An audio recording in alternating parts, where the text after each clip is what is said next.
जितने भी भगवान के अवतार हैं वो सब भारतवर्ष की भूमि पर ही हुए हैं। और हमारा भारत बड़ा महान है। पहले भारत की सीमाएं बहुत दूर दूर तक की थी, लेकिन कुछ ऐसा दुर्भिक्ष पड़ा कि भारत की सीमाएं छोटी चली होती जा रही हैं। पहले बर्मा देश भारत में ही था, पाकिस्तान भारत की सीमा, बांग्लादेश भारत की सीमा, लेकिन धीरे धीरे कम होता चला गया। और आज भी अगर हम लोग सतर्क नहीं हुए तो जिस भारतवर्ष में हम अच्छे तरीके से सांस ले पा रहे हैं, एक दिन वो आएगा, अगर हम सतर्क नहीं है तो हम भारत में भी सांस नहीं ले पाएंगे। इसलिए हमें जागरूक होना पड़ेगा अपने देश के प्रति। अहो अमीसाम किम कारी शोभनम। भारत की महिमा को इतना अच्छी तरीके से गाया। भारत की भूमि पर आने के लिए देवता भी तरसते हैं। देवता भी यहां आने के बाद जाना नहीं चाहते, तरसते हैं। जब भगवान श्री राम अयोध्या में थे और अयोध्या से जब अपने धाम को जा रहे थे, सभी को अपने विमान पर आरूढ़ कर लिया।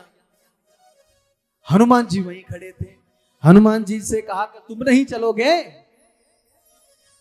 बोले प्रभु चलें तो सही, लेकिन एक बात बताइए, क्या उस बैकुंठ धाम में आपकी कथा श्रवण करने के लिए मिलेगी? भगवान राम ने कहा कि वहां पर मेरी कथा श्रवण करने के लिए नहीं मिलेगी। हनुमान जी से जैसे ही कहा कि वहां मेरी कथा श्रवण करने के लिए नहीं मिलेगी, हनुमान जी ने कहा कि अगर कथा श्रवण करने के लिए नहीं मिलेगी तो हम नहीं जाएंगे। न यत्र वैकुंठ कथा सुधापगा न साधवो भागवतास्तदाश्रया न यत्र यज्ञे समखा महोत्सवा सुरेश लोकोपि न वैस सेव्यता। क्या प्रभु तुम्हारे वैकुंठ में तुम्हारे महोत्सव भी होते हैं? भगवान ने मना कर दिया कि मेरे वैकुंठ में महोत्सव नहीं होते, क्योंकि भगवान वहां तो नित्य हैं और भारत भूमि पर नित्य भगवान के उत्सव मनाए जाते हैं। बोलो राधे राधे। कभी राम जन्मोत्सव, कभी कृष्ण जन्मोत्सव, कभी कुछ जन्मोत्सव मनाए जाते रहते हैं, क्योंकि जहां जन्म होगा वहां उत्सव मनाया जाएगा।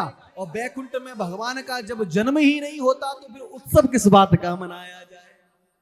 इसलिए हम धन्य हैं कि हमारा जन्म भारत में हुआ है, कि हम यहाँ पर नित्य प्रति भगवान के उत्सवों का आनंद लेते रहते हैं और अपने जीवन को कृतार्थ करते रहते हैं। फिर पूछा कि महाराज आपके वैकुंठ में क्या संतों के दर्शन होंगे? भगवान ने कहा कि मेरे वैकुंठ में संतों के दर्शन भी नहीं होंगे। हनुमान जी ने कहा कि न तो उत्सव मनाए जाते आपके वैकुंठ में, न साधुओं के दर्शन होते, तो महाराज हाँ, और ना ही कथाएं होती, इसलिए हम तुम्हारे वैकुंठ में नहीं जाएंगे। इसलिए हनुमान जी यहीं रह गए। कलयुग के प्रत्यक्ष देवता हैं हनुमान जी महाराज। और हनुमान जी महाराज चाहते क्या है? प्रभु चरित्र सुनी बेको रसिया राम लखन सीता मन बसिया। हे प्रभु चरित्र सुनी बेको रसिया राम लखन सीता मन बसिया। प्रभु चरित्र सुनी बेको रसिया राम लखन सीता मन बसिया।